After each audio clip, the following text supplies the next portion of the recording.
Forêts et de l'Environnement, Guy Bertrand Mapangou, ont été limogés ce mardi 21 mai. Pour l'instant, les raisons de cette décision n'ont pas été évoquées, mais elle intervient après l'ouverture d'une enquête sur la disparition de containers de Kevazingo, un bois rare et précieux. Les membres du gouvernement qui sera impliqué dans cette affaire sont invités à en tirer toutes les conséquences. Le gouvernement mettra en place de nouvelles procédures afin de prévenir la survenance d'actes d'une telle gravité. Un avertissement qui s'est donc transformé rapidement en sanction.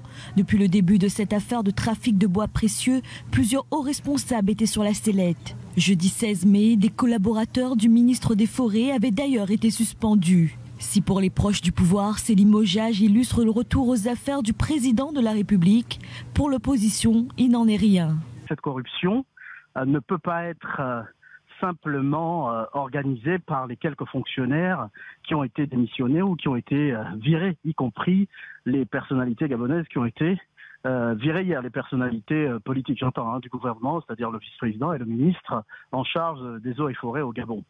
C'est surtout une affaire qui révèle là un certain règlement de compte, des règlements de compte qui sont organisés au sommet de l'État. Donc c'est ce que ça nous inspire, nous, du côté de l'opposition en tous les cas. Fin février et début mars, près de 5000 mètres cubes de Kevazingo d'une valeur d'environ 7 millions d'euros avaient été découverts sur 2 sites d'entreposage appartenant à des sociétés chinoises au port d'Owendo à Libreville.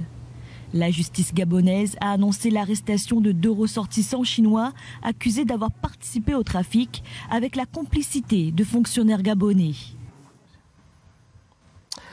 Joanne Zué, avant de donner la parole aux représentants politiques, très rapidement, nous parlons dans cette émission d'une affaire qui est d'une extrême gravité, puisque si elle n'avait pas été stoppée, elle aurait fait perdre à votre pays, le Gabon, 7 millions d'euros. Comment avez-vous accueilli l'initiative du gouvernement gabonais de sévir dès l'éclatement de cette affaire? Merci M. Togbe. Écoutez, nous, cette affaire, c'est une affaire qui en cache d'autres, parce que simplement, avec ce gouvernement, malheureusement, nous sommes désormais coutumiers du fait. On va de scandale en scandale. Faut-il le rappeler, ils ont lancé une vaste opération qu'ils ont surnommée Mamba, du nom d'un serpent venimeux qui sévit dans nos forêts équatoriales, justement pour dire qu'ils allaient mettre la main sur tous ceux qui auraient commis ces crimes économiques. Oui. Aujourd'hui, ceux qui ont suivi cette affaire restent sur leur faim, c'est-à-dire qu'on ouvre toujours des champs, on allume des feux de forêt, des feux de brousse, qui deviennent des éventails. Aujourd'hui, pour nous, ce sujet n'en est pas un. C'est déjà votre conclusion, c'est pas trop tôt pour tirer cette conclusion? Ce n'en est pas un, ce n'est pas un sujet, ce n'est pas une affaire d'État. Ce qui se trame derrière, c'est plutôt, et nous allons le dire très clairement, parce que c'est important de le dire, une chinoiphobie que l'État gabonais est en train de vouloir mettre en avant, parce qu'il y a une main noire, suivez mon visage, qui a décidé de refuser à d'autres opérateurs économiques d'entrer sur ce terrain juteux, parce que je vous rappelle quand même que là, on nous fait beaucoup de bruit sur 353 conteneurs. Oui. Mais je vous laisse aller regarder, le bois est exploité au Gabon depuis les années 1930 et même au-delà. Oui. Qui exploite le bois depuis mais ce n'est plus, qui exploite le bois, son exploitation n'est plus autorisée. Aujourd'hui, c'est interdit, c'est un décret de mars 2018, pris sous le ministère à l'époque de M. Moubele, qui est aux affaires aux eaux et forêts. Oui, cependant, il y a des vraies questions qu'il faut poser, si vous voulez parler de ce sujet, qui pour nous n'en est vraiment pas un. Qui a permis à ce monsieur François ou l'opérateur en question d'acheter des stocks alors qu'il y avait un décret qui interdisait la loi? Qui lui a permis de les acheminer jusqu'au port d'Ovendo? Qui lui a ensuite permis d'acheminer une partie? Parce qu'on nous a dit qu'une partie est déjà en Chine. Qui lui a donné toutes ces autorisations? Voilà ce qui est intéressant à comprendre. Et surtout, au lieu de parler de qui vole et qui coupe ce bois, de qui coupe et qui le transporte, parlez-nous de qui a volé. Comment peut-on voler des bois placés sous scellés dans un État où on nous dit qu'on est un État de droit? Lionel Etogué, je l'ai dit dans mon introduction, vous vous félicitez déjà de ce que, enfin, le pouvoir gabonais ait pris à bras le corps la lutte contre la corruption et l'enrichissement illicite. Il a soulevé un certain nombre d'interrogations pour voir clair dans cette affaire. La question c'est, comment se fait-il que des limogeages sont déjà intervenus, que des têtes sont tombées, alors même que l'affaire est dans les mains de la justice? Justement parce que, je vous remercie de nous donner la parole, parce que le président Ali Bongo, comme vous le savez, a décidé de changer justement de de fusil d'épaule, il appelle justement ce qu'on appelle un sursaut républicain. C'est-à-dire qu'aujourd'hui, avec les difficultés économiques, financières que nous connaissons, on a besoin de chaque ressource, n'est-ce pas, pour pouvoir développer notre pays. Oui. Et c'est pas parce qu'on fait partie, n'est-ce pas, d'un gouvernement où on a été associé qu'on doit se laisser aller, n'est-ce pas, à des comportements d'un autre âge. C'est pour cela que, bien que la présomption d'innocence existe, bien sûr, des personnalités qui occupaient des postes au gouvernement, notamment M. Mapangou et M. le vice-président, pour laisser la justice faire son travail en toute sérénité, le président a préféré, effectivement, les mettre, les enlever de leurs fonctions de façon à ce que les choses puissent se faire. Ce n'est pas une nouveauté. Nous sommes ici en France, je ne vous rappelle pas que M. Bayrou a dû démissionner. Lui qui avait il n'a pas été limogé, il a demandé à a dû démissionner parce qu'il avait été justement cité dans ce genre d'affaires. Et c'est ce qui avait été fait par le porte-parole du gouvernement, Madame la ministre, qui a demandé à ses ministres et à ses personnalités de le faire. Devant justement leur refus, le président a dû prendre des sanctions, a dû prendre des mesures de façon à ce que les choses puissent aller dans le bon ordre. Alors vous faites le parallèle, je dois quand même rectifier que dans la Cinquième République, en tout cas pour citer les noms les plus récents, que ce soit Georges Tron ou Jérôme Kaouza comme François Bayrou, ils se sont quittés, le gouvernement de leur propre initiative pour pouvoir se défendre librement. Ils n'ont pas été limogés. Il y a nuance. Mais M. Zué dit très clairement, il y a tellement d'affaires au Gabon qu'il ne comprend pas qu'on fasse du bruit autour de celle-là. Pourquoi celle-là précisément attire plus d'attention justement? Pourquoi tout le débat aujourd'hui se focalise autour de cette affaire Kevazingo, alors que comme il le dit, il y aurait d'autres affaires? Oui, mais qu'est-ce qui ne dit pas que d'autres affaires sont instruites? On parle d'une affaire qui a été mise en lumière et voici pourquoi on en parle aujourd'hui. Il y a beaucoup de sanctions qui sont prises dans le cadre d'autres affaires, comme il le dit justement, mais l'affaire du Kevazingo est celui que l'on appelle aujourd'hui Kevazingo Gate. C'est pour cela que l'on en parle. Mais s'il faut parler d'autres affaires, effectivement, le gouvernement est à pied d'œuvre justement sur la résolution de plusieurs autres affaires que je me ferais un plaisir de venir en parler ici, si jamais il prenait la même ampleur que le Kevazingo Gate. Je me ferais aussi le plaisir de vous inviter. Monsieur Mivila, je l'ai dit, le Kevazingo, c'est un bois précieux, très utilisé dans la fabrication des meubles haut de gamme, mais aussi des escaliers et autres constructions. Et là, vous avez un gouvernement qui, après l'interdiction de l'exportation de ce bois, met la main sur un stock qui était donc étiqueté Okume. Okume, c'est une autre espèce de bois dont l'exportation, elle, n'est pas interdite. Et vous trouvez qu'il n'avait pas bien faire de sévir? Ben écoutez, M. Togbé, déjà il faut dire que cette affaire n'est que la partie émergée de l'iceberg par rapport à la criminalité endémique qui mine le Gabon depuis près de 60 ans, pour tout vous dire, depuis que le régime Bongo PDG est au pouvoir au Gabon. Et donc, qui dit corruption à ce niveau-là, corruption des élites, il est important de souligner que toutes les parties prenantes impliquées dans l'exploitation du bois au Gabon n'ont pas été sanctionnées, Monsieur Etougué. J'entends là, par exemple, le ministre de l'économie, donc Jean-Marie Ogandaga, qui est toujours, lui, ne s'est pas mis à la disposition de la justice parce que ça impacte également son périmètre ministériel. Oui. Il y a également le ministre des Transports. J'en arrive. Non, mais c'est simplement pour vous dire. Alors, qui seul sait les connexions et les acquaintances des uns des autres. Je vais terminer sur ce point-là parce que parmi les acteurs de ce trafic de bois au Gabon, il y a au cœur de tous les ports et de tous les rades au Gabon la société parapublique appelée le PRAG. C'est vrai. Le PRAG, pour ceux qui connaissent un tout petit peu l'économie gabonaise, savent que c'est la vache à lait de la famille Bongo. Dans un passé encore récent, M. Ali Bongo était président du conseil d'administration de l'OPRAG. Aujourd'hui, l'OPRAG est dirigé par le frère du directeur de cabinet de M. Ali Bongo. Il s'agit de M. Lélabou, je crois, Lacruche, qui est à la tête de cela. Mais pourquoi ils n'ont pas également été démissionnés? Moi, je reviendrai, je vais rejoindre M. Zué, qui disait tout à l'heure que sur cette histoire de trafic de bois au Gabon, il y a une question de règlement, de lutte, de pouvoir. Ça, il faut pouvoir se le dire. Et quand j'entends M. Etougué venir se gargariser d'une prise de conscience de la lutte contre la corruption au Gabon... C'est pas comme ça que vous voyez la chose. Mais pas du tout, M. Togbé. Ces gens sont au pouvoir depuis plus de 60 ans. Si la lutte pour la corruption était au cœur de ce régime usurpateur, ça saurait. Je vous prends un cas. S'il vous plaît, allez-y rapidement. M. Maxent Acrobessi est longtemps resté ancien directeur d'Ali Bongo, n'a jamais été démis de ses fonctions, par exemple. Je ne veux pas me faire l'avocat de ceux qui ont été démis là. Il a été mis en examen en France ici pour corruption d'agents publics. Vous entendez? Oui. C'est une humiliation pour le Gabonais que je suis. Et l'actuel directeur de cabinet, M. Lacruche Aleyanga, il y a encore un peu moins de 10 ans, il a été limogé de la BGFI, qui est une banque gabonaise, pour des malversations financières, y compris l'actuel ministre des Transports. Oui, donc vous voyez quel est le lien? Ce que je veux vous dire, c'est que quand un régime politique est corrompu, je pense qu'on ne doit pas se laisser aller aux écrans de fumée qui nous envoient. Clarifions les choses très rapidement, monsieur Mivila. Qu'est-ce que le pouvoir a dû faire une fois qu'il a eu connaissance de ce qu'il y a au port d'Ovendo, à Libreville, une cargaison de bois qui s'apprêtait à être exportée vers l'extérieur? Alors, encore une fois, je vous ai dit, je ne veux pas être l'avocat des gens qui ont été démissionnés par ce régime-là, parce que, je vais vous dire, réellement, nous avons à la tête de notre pays des gens qui occupent illégitimement ces fonctions-là. Il vous souviendra, hein, je vais revenir sur ce qui s'est passé il y a encore pas longtemps.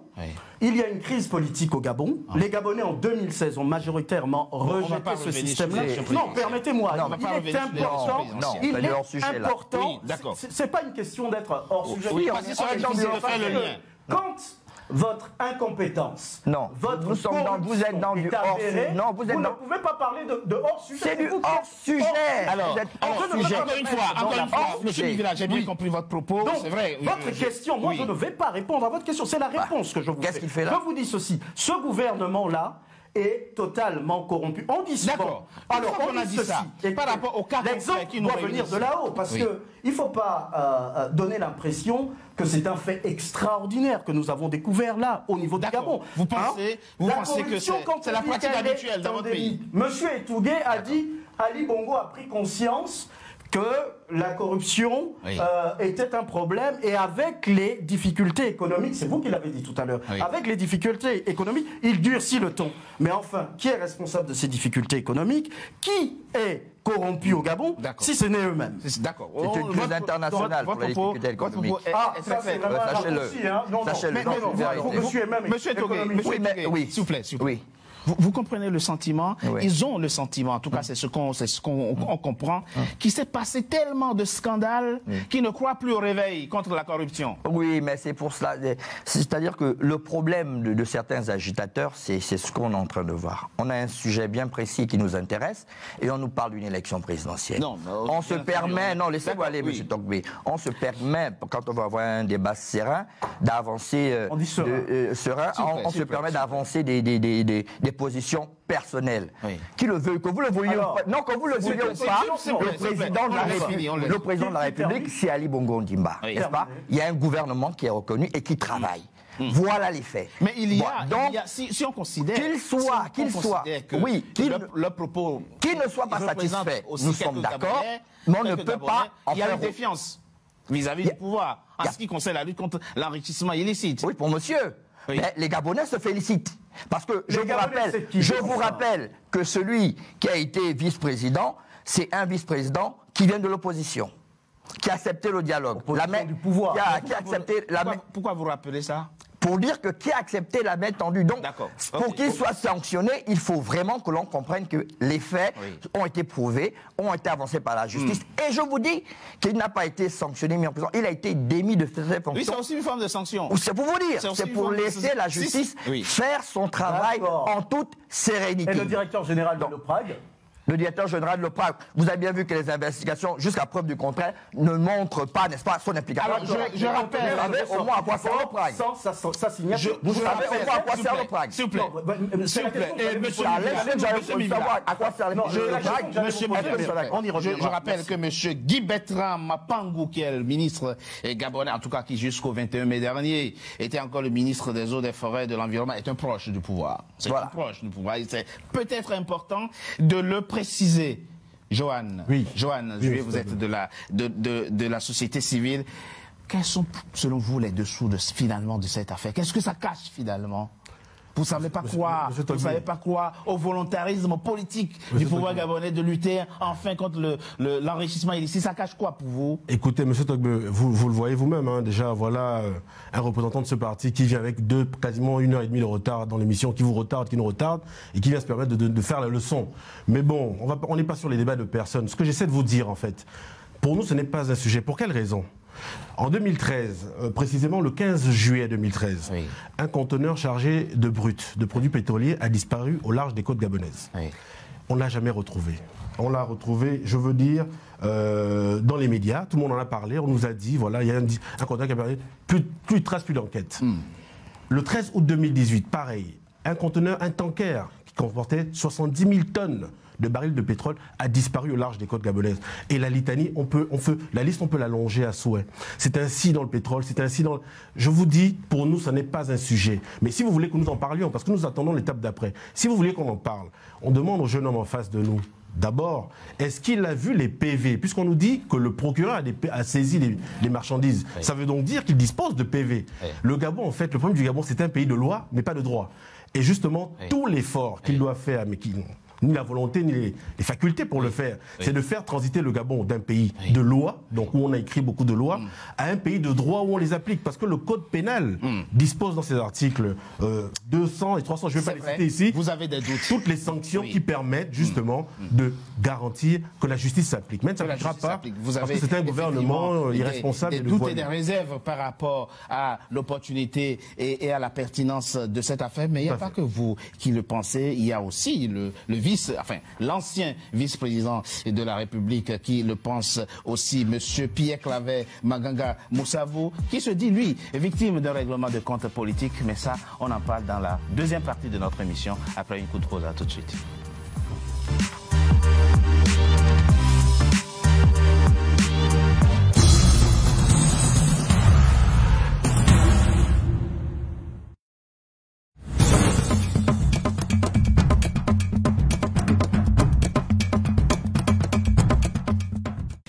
Je suis Diatoti à l'état civil. Je suis né vers 1949 à Nimanakoya, sous-préfecture de Lakota. Celui qu'on appelle communément Alexis Gisso, ça c'est dans le domaine de la culture. Au niveau de la profession, Dieu a choisi que je sois un fonctionnaire de police. Moi qui étais de l'autre côté, je me suis lancé donc au théâtre parce que je me suis dit qu'avec le théâtre, ça pouvait aller.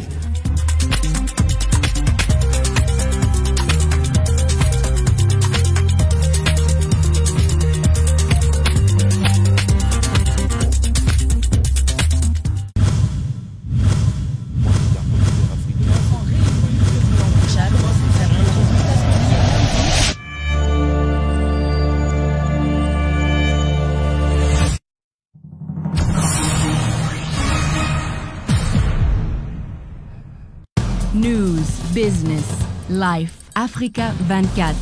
Les infos du monde pour l'Afrique. Les infos d'Afrique pour le monde.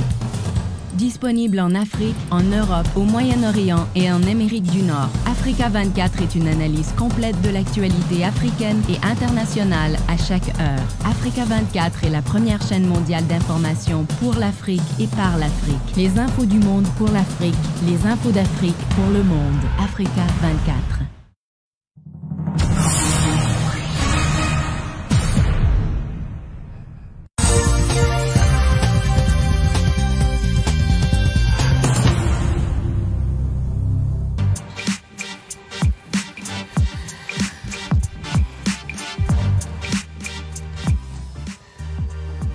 Deuxième partie de Politicien, votre rendez-vous politique dont le numéro de ce jour est consacré au Gabon, notamment à l'affaire Kevazengo. Et s'il y a quelqu'un qui a du mal avec son limogeage, c'est bien le vice-président de la République et qui a tenu à l'occasion d'un point de presse à Libreville à clamer son innocence et même à dénoncer les dessous politiques de l'affaire Kevazengo. On écoute un extrait du discours prononcé par Pierre Claver Maganga Moussavou, l'ancien vice-président de la République gabonaise.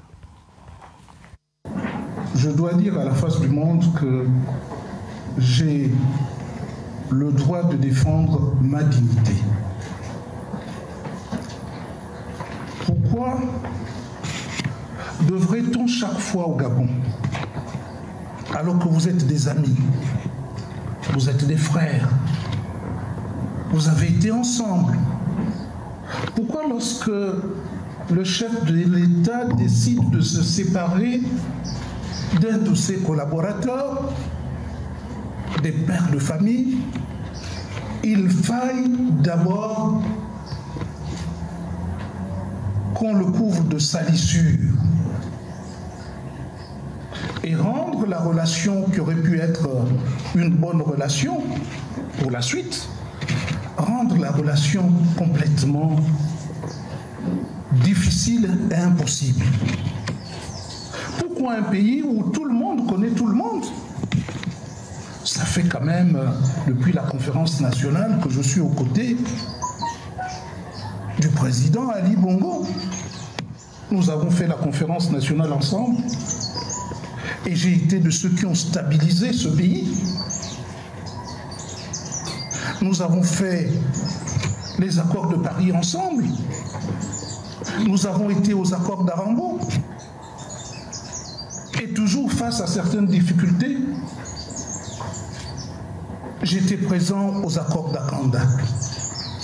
Faut-il remercier une personnalité comme Maganga Moussavou de cette façon?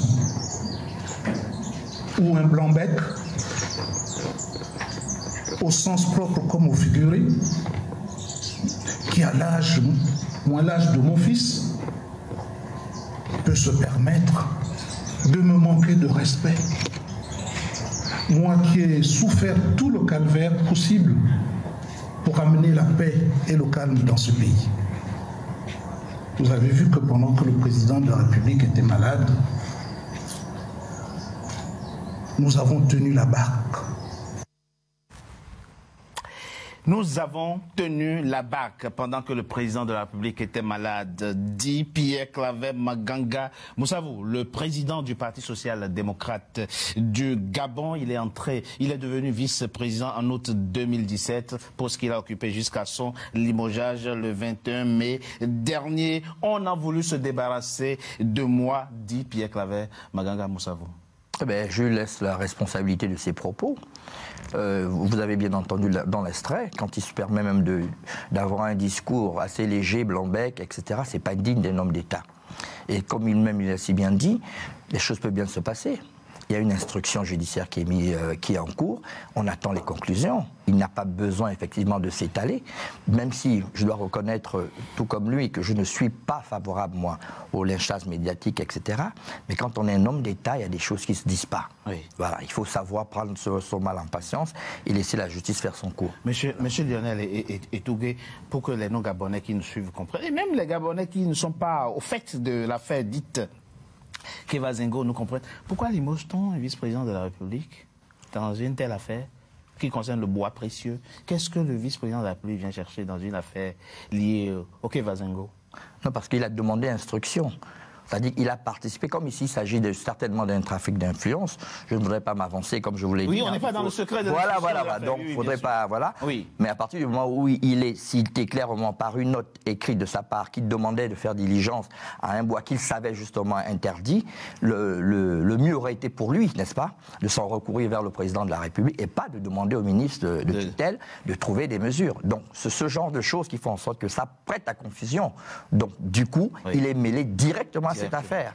Donc, et lui-même, il ne remet même pas ça en cause. C'est-à-dire, il remet le fait qu'on l'accuserait. Et là, dans cet extrait, il parle vraiment du mauvais traitement qui a été fait à son encontre. Parce qu'il comprend vu son implication, que c'est normal qu'on puisse lui demander de se mettre à l'écart pour être à la disposition de la justice. Dans la suite de la vidéo, il reconnaît avoir donné l'ordre de couper quelques 2-3 Kevazingo pour réparer une route endommagé, je crois dans le Haut-Togo ou dans une localité, que ça ne saurait être constitutif d'infraction qui justifierait son limogeage. Monsieur Villa, vous comprenez qu'il s'agisse effectivement d'un acharnement politique, d'un règlement de compte? Non, Monsieur Togbé, je ne vais pas me faire ici l'avocat de Monsieur Maranga Moussavou, dont tous les Gabonais connaissent la transhumance politique depuis les années 90 à maintenant.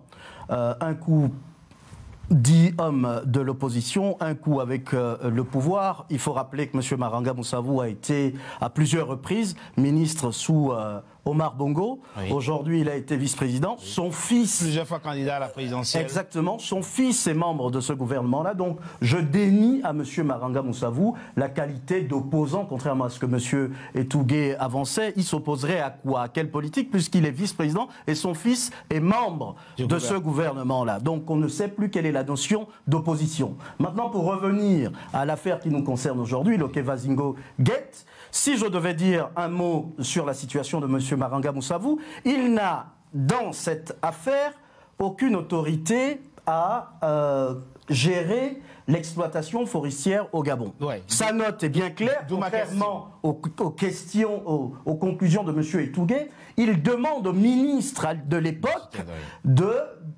mener une instruction vis-à-vis de cela. Maintenant, qu'il crie au loup au règlement de compte, ça ne regarde que Maranga Moussavou.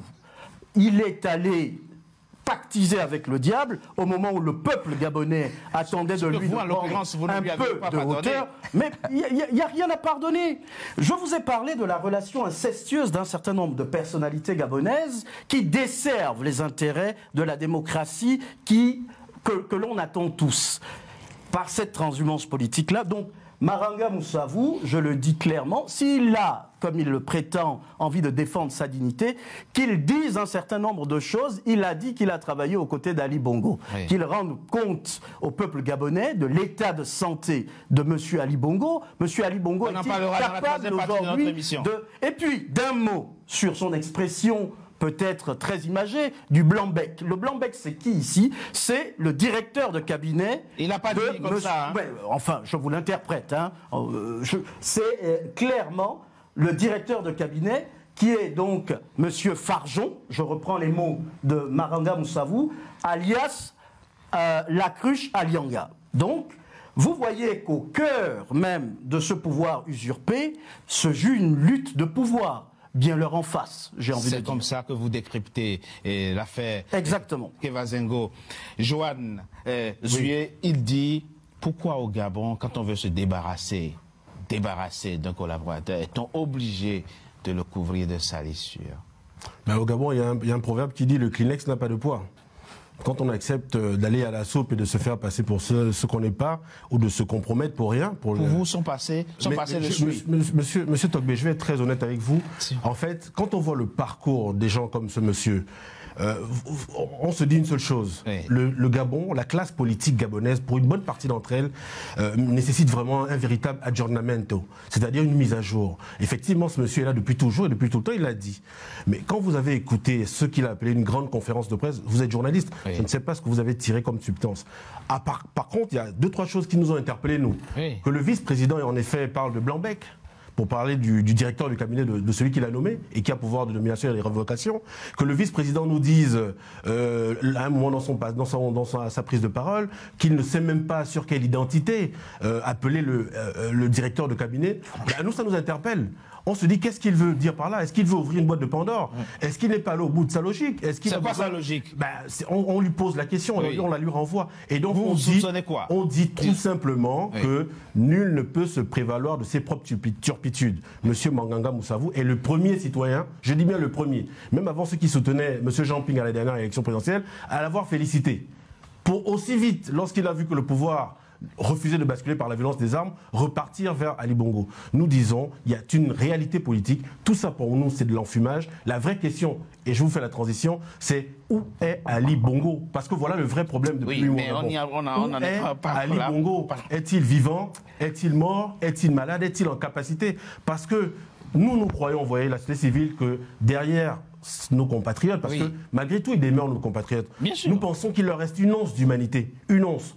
Parce que quand on aime son pays, quand on est humain et qu'on aime son pays, puisque voilà, on est en France, il voit les routes de France, il est en retard depuis d'une heure parce qu'il était sur les routes de France. Quand il voit ces routes-là, est-ce qu'il n'a pas envie d'avoir les mêmes routes chez lui? Et lorsque son régime qui soutient, comme il se dit proche, pas proche, mais il se dit proche, quand il soutient, il est proche d'un régime qui est là depuis 67, qui est en totale incapacité de développer la moindre route qui transporte les grumes, qui les enrichissent eux et leur soutien. Parce que, on peut en parler, les grumiers qui transportent ces grumes passent sur des routes totalement abîmées. Mais en quoi il les soutient en fait? C'est ça la vraie question. Où est Ali Bongo? Monsieur Lionel, ce qui est étougué, excusez-moi. Étougué, pardon. Ce qui est frappant, c'est de voir l'accumulation de ressentiments, de frustration et même de colère qui dérive de la gouvernance au Gabon. Oui, ben... Comment vous positionnez? Oui, M. Togbé, ne vous écartez pas aussi de votre question.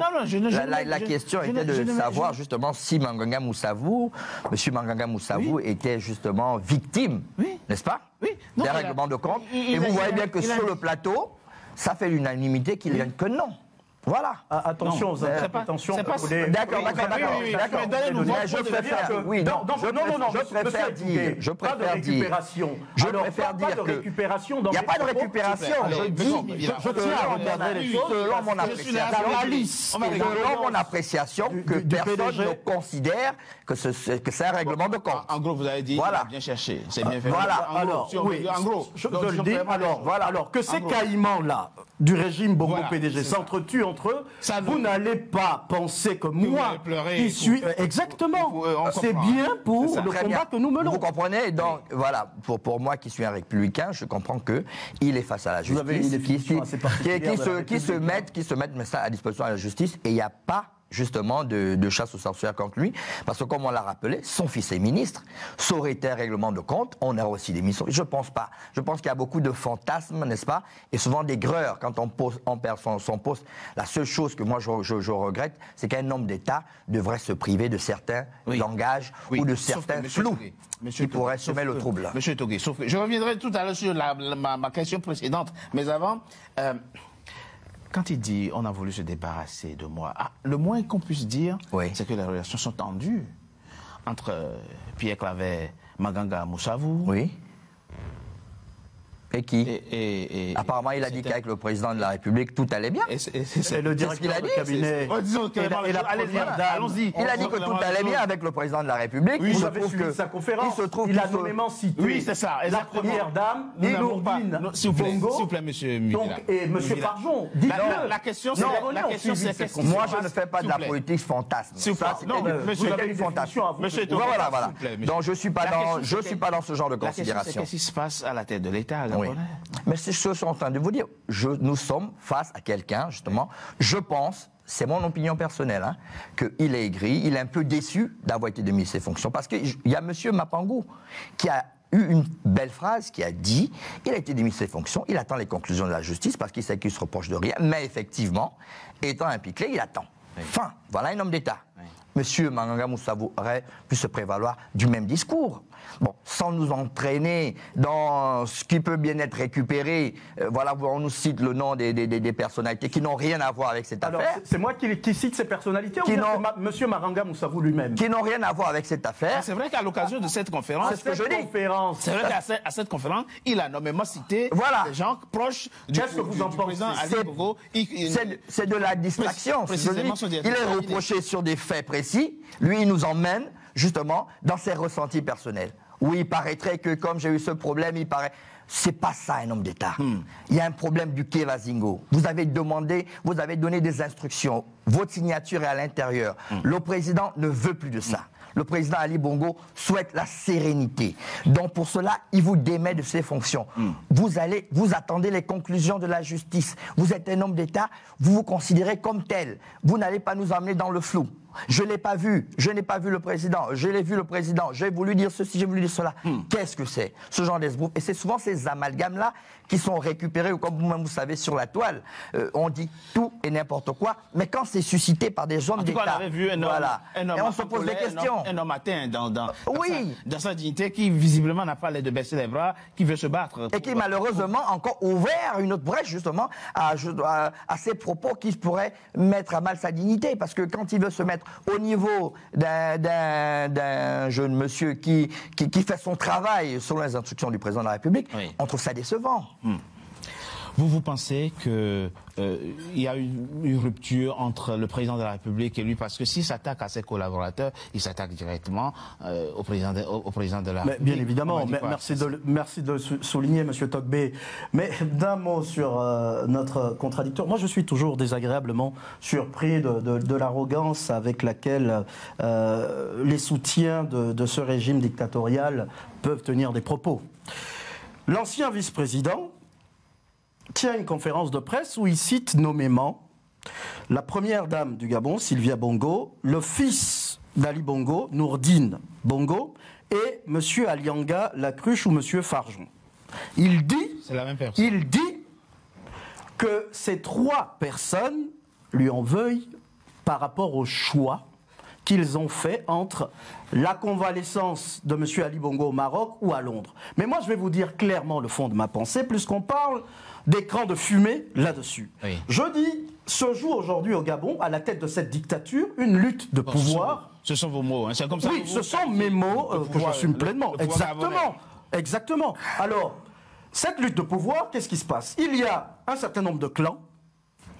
Maranga Moussavou a énoncé, il vous souviendra que ce ne sont pas les seuls à avoir été évincés du premier cercle. Il y a au moins une vingtaine de personnes. Exactement. Il y a les aides-camps d'Ali Bongo, garde du corps, qui ont été évincés, certains ministres de la Défense, Massar et tout le reste. Donc, les observateurs de la scène politique gabonaise ne sont pas ignorants de ce qui se joue. Oui. Je vais vous dire ce que dans la rue à Libreville, on entend. Et ce que je reprends à mon compte. Mais avant, oui, M. Mivila, je propose qu'on marque une coup de pause. On se retrouve dans quelques instants. Et vous nous direz ce qu'on entend dans les rues de Libreville et de l'arrière-pays. Tout à fait.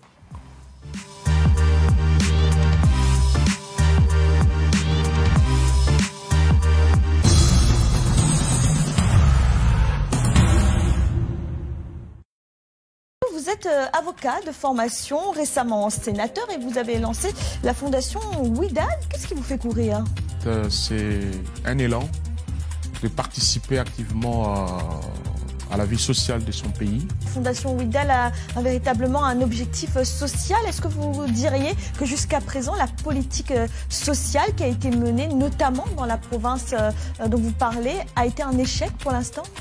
Je ne dirais pas que c'est un échec.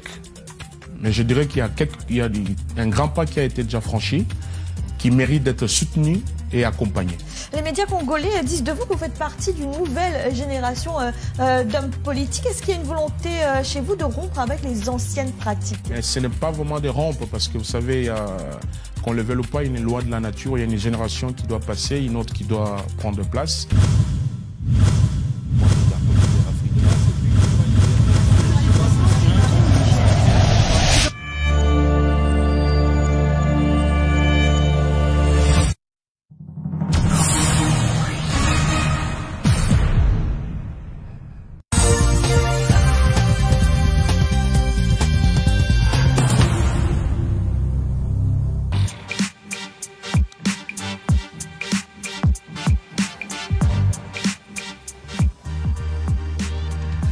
Troisième et dernière partie de Politicien, votre rendez-vous politique, dont le numéro de ce jour est consacré au Gabon, notamment à l'affaire Kevazingo. Oui, Monsieur Mivila, vous vouliez nous dire, à la fin de la deuxième partie, ce que cette affaire suscite comme commentaire au Gabon. Oui, alors... Chez les Gabonais.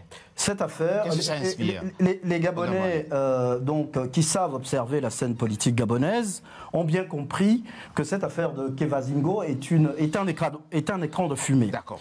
Hein, parce que vous l'aviez dit, ce que révèle aujourd'hui cette situation à la tête de l'État gabonais, c'est la question principale, c'est qui dirige le Gabon.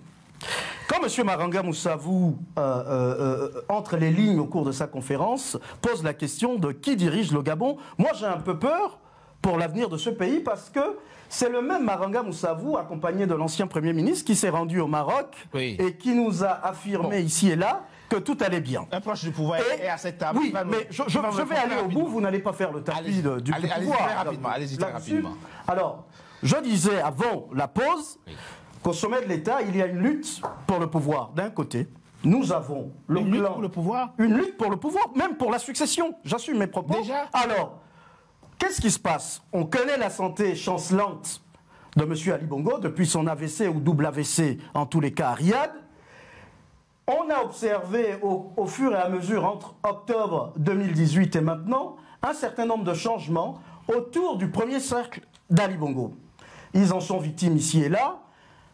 Maranga Moussavou nous dit qu'il y a un pôle autour de Nourdine Bongo Ondimba, Sylvia. Oui, simplement parce qu'ils sont probablement en train de préparer une forme de succession monarchique. Ce n'est pas de la fiction, mais je vous dis ce qu'il se dit également, et c'est comme ça que nous analysons les choses. Parce que la question fondamentale de qui dirige le Gabon aujourd'hui, on n'a jamais vu un collaborateur du chef de l'État depuis que le Gabon existe, être aussi omnipotent que sous l'ère Omar Bongo, sous l'ère Ali Bongo. Nous avons connu Médecin Akrobosi, maintenant c'est Monsieur Farjon. Monsieur Farjon, le directeur de cabinet du président de la République. Monsieur Togbe, juste avant de prêter la parole, puisqu'il va pouvoir répondre en même temps, j'apporte de l'eau à son moulin, juste lui rappeler, parce que évidemment, il doit vous dire, en tout cas aller dire à sa chapelle à la fin le plaisir, ou en tout cas la douleur et la difficulté que c'est de se retrouver sur un plateau, comme c'est le cas avec ses compatriotes. Parce que faut-il le rappeler, le régime qu'il soutient est absolument liberticide, et des débats comme ceux-ci ne se tiennent même plus au Gabon. C'est des vrais médias publics. Mais je voulais lui dire, pour revenir donc sur le sujet, une chose essentielle, c'est qu'en France aussi où nous vivons, où il vit apparemment, en Russie, aux États-Unis, il y a aussi des directeurs de cabinet. Ce sont des collaborateurs importants des chefs d'État, on ne les voit pas, on ne les connaît pas, on ne les entend pas. Ils sont discrets, ils travaillent. Votre régime a lamentablement échoué. Et c'est important, avant de vous prêter la parole, de vous rappeler que nous sommes tous Gabonais. Vous avez perdu l'élection du 27 août 2016. Que Jean Ping a gagné, ce n'est pas nous qui le disons, ce sont les rapports. Qu'il soit de l'Union africaine, de l'OIF, c'est dans vos esprits, dans votre univers virtuel. C'est dans votre univers virtuel. Vous savez comment les dictatures se mettent au pouvoir. septembre 2007 a été formel. Allez-y, continuez, mais là, finissez votre propos. C'est ce genre d'écart-là qui... Votre même ritournelle mal intentionné ne sert à rien. C'est dommage. C'est cette vérité qui vous échappe. En fait, je voulais vous rappeler simplement que si vous restez une once d'humanité, avec du mensonge, avant que la bourrasque... Si c'est pour mentir, non. Non, on discute là dans du concret, dans des faits réels. On est dans des faits réels. La question, deux questions. Si réel, votre président vous consacrez cette troisième partie à deux questions, enfin. Qui dirige le Gabon et où est le président de la République? Mais enfin, la question ne se pose même pas. Très bien. Puisque, très bien, oui. Je vous laisse répondre à ce moment-là. C'est Ali Bongo Ondimba. Il y a un seul peuple, un seul président, c'est Ali Bongo Ondimba. Un seul peuple, un seul président, c'est ça. Voilà. C'était dans le petit livre vert d'Omar Bongo. Est-ce que vous comprenez? Mais vous comprenez le sens de la ils ne se sont pas réveillés. Non, justement, c'est pour les ramener sur terre. C'est toute sa pertinence, s'il vous plaît. Non, c'est pour rester dans la réalité. Quelle réalité? C'est que le président de la République, c'est Ali Bongo Ondimba. C'est lui qui choisit ses collaborateurs, c'est lui qui nomme son Premier ministre et c'est lui qui donne les grandes orientations. Et c'est celui qui ne parle Le président de la République a voulu justement le septennat de la jeunesse, faire confiance aux hommes et aux femmes jeunes. On a vu effectivement certains problèmes. On a vu certains problèmes qui se posaient comme eux ils le revendiquent aujourd'hui. Et ce qui nous étonne, c'est que ceux qui criaient au loup, ça ne va pas. Que le fait que l'on change certains collaborateurs justement pour améliorer les choses sont les premiers à dire mais pourquoi on les change? Voilà un Oui, premier il n'a point. même pas compris. Deuxième point, c'est que si jamais le Premier ministre venait et vous disait que ce n'était pas le président de la République qui dirigeait le Gabon, vous m'appeliez pour me poser la question, n'est-ce pas? Là, aujourd'hui, qu'est-ce qu'on fait? On fait un procès d'intention, Oui. on va dans tous les sens. Le directeur de cabinet, si pour parler de lui, c'est le président Ali Bongo, comme on l'a si bien dit. Oui. Les précédents directeurs de cabinet, il attache une attention particulière à ce qu'on lui ramène des informations précises du terrain pour qu'il puisse prendre des décisions. Mais vous comprenez la question. Oui, je comprends. Et c'est pour cela que des mesures sont prises. Et je répète, le président du Gabon, c'est Ali Bongo Ondimba qui prend ces décisions. Et vous comprenez bien que ce genre justement de comment je peux appeler ça, de fantasme, tu vois, de rêve. Parce que les mêmes qui disaient qu'Ali Bongo était mort, ceux qui demandent aujourd'hui de nous demander quelle est la politique. Pour nous, on n'a pas changé de position. Voilà, pour eux, non pas. Il est mort, il est enterré, il est un sosie, machin. Au mépris, n'est-ce pas, de tout respect républicain, ne sachant même pas qu'ils sont vus à l'international. Voilà, ils se permettaient de dire ces choses. Ce sont les mêmes qui demandent des clarifications à Ali Bongo aujourd'hui. Donc c'est vous dire qu'il n'y a qu'un président, c'est Ali Bongo Ondimba. On se porte bien, le président est dans le meilleur des mondes. Ils sont dans le monde des bisounours. Si tout allait bien, le président ne travaillerait pas autant. Voilà. Vous comprenez ce qu'on veut dire? C'est qu'en termes d'institutions, tout va bien. Les institutions du Gabon sont en place. Et tout se passe correctement. Vous savez, la phrase qu'ils avaient à l'époque, c'était... Qu'est-ce qu'elle développait à voir avec des institutions? Mais non. Allez, s'il vous plaît. Qu'est-ce qui impulse vous allez certainement nous dire, qu'est-ce qui impulse le développement d'un pays quand on n'a pas d'institutions fortes? Dites-nous. Quand on n'a pas d'institutions fortes. Mais voilà. Donc le développement, c'est pas parce qu'il y a des institutions qu'on ne va pas avoir de problème.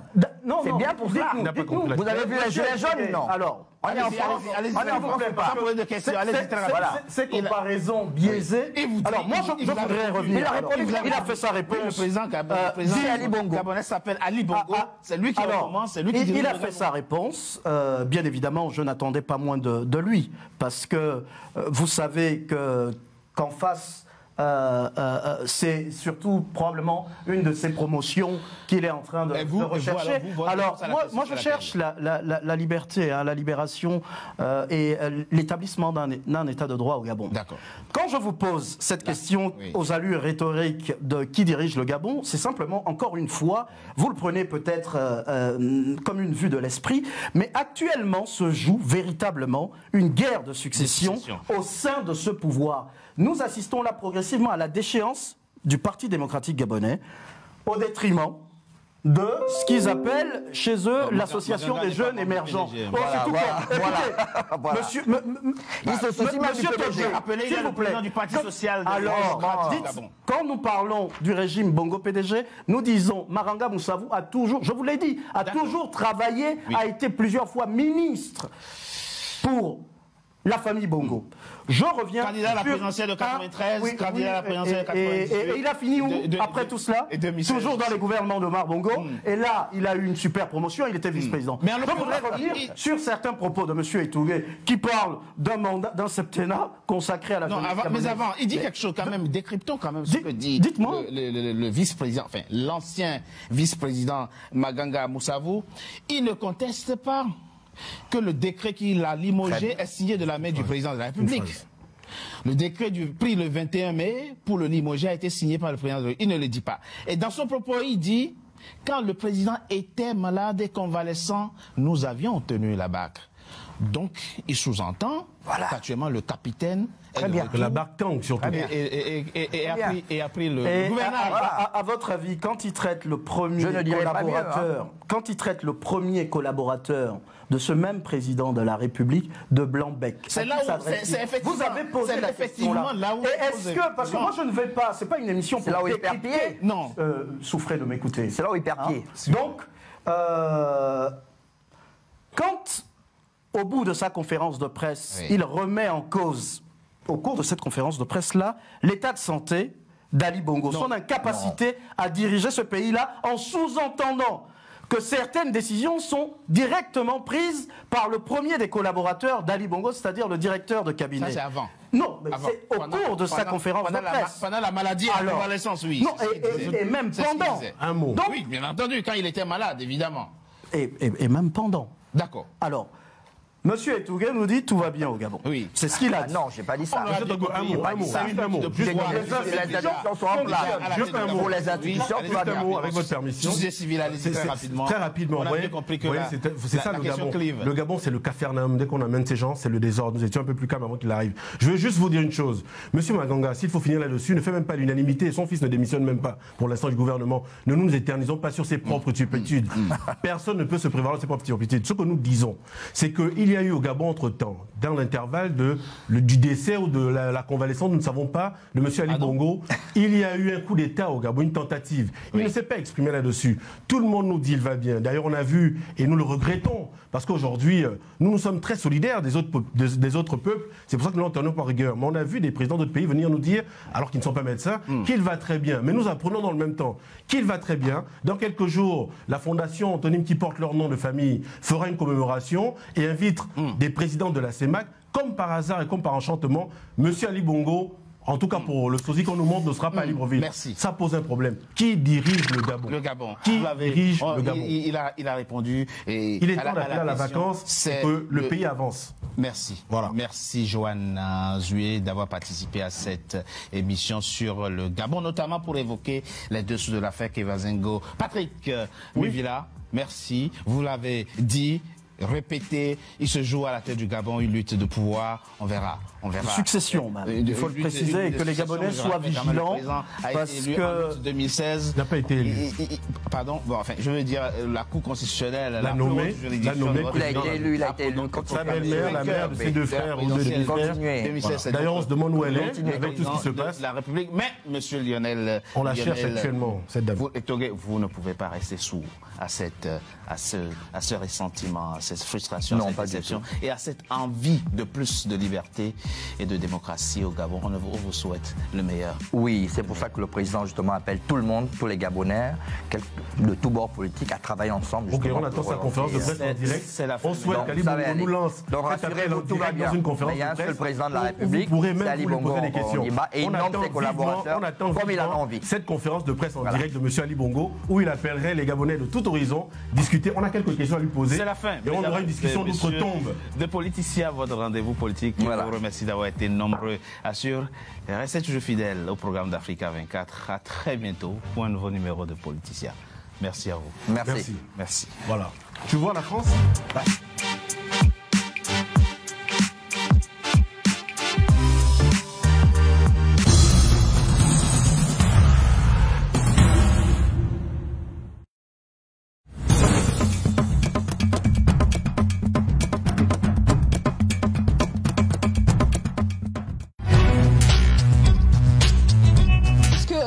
L'Union africaine a été impuissante dans cette crise en Libye. L'Union africaine a été écartée dès le début et s'est montrée faible. Alors c'est pas aussi parce que l'Afrique laisse un vide. L'Afrique n'a pas les moyens de sa politique. L'Afrique a les moyens. Non, je veux dire concrètement. Est-ce que la problématique n'aurait